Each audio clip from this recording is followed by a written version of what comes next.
L'Europe, ça vous dit quelque chose?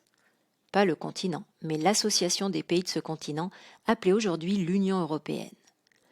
Sa construction fut longue, difficile et souvent tendue, chacun ayant sa propre opinion politique sur l'Europe. Pour, contre l'Europe? L'Union européenne est aujourd'hui toujours en construction. Et ça implique aussi des phases de déconstruction, on le voit avec l'exemple des Britanniques qui ont récemment décidé d'en sortir.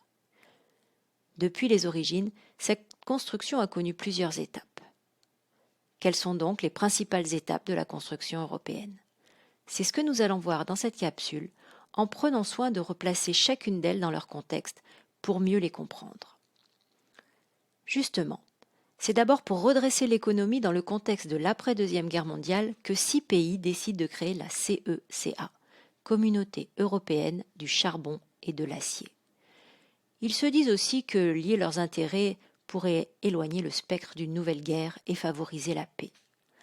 C'est ainsi qu'en 1951, la France, l'Allemagne, l'Italie et les 3 pays du Benelux, c'est-à-dire la Belgique, les Pays-Bas et le Luxembourg, signent le traité qui met en commun leur production d'acier et de charbon, essentielle à leur reconstruction.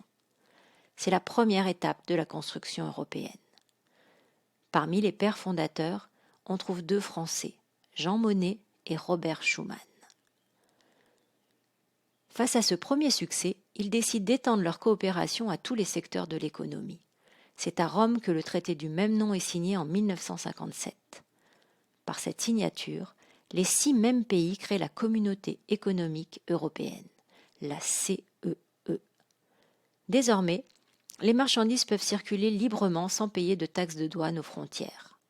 Avantage important pour favoriser leurs produits. Ils se mettent aussi d'accord sur un tarif douanier commun pour l'importation de marchandises étrangères. Le texte prévoit aussi une politique commune dans le domaine des transports et de l'agriculture. Leurs ambitions vont au-delà de la volonté d'améliorer le niveau de vie de leurs habitants.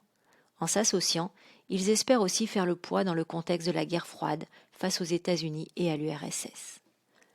La deuxième pierre est posée. Dans les années qui suivent, d'autres pays intègrent la CEE. Le Royaume-Uni, l'Irlande et le Danemark en 1973.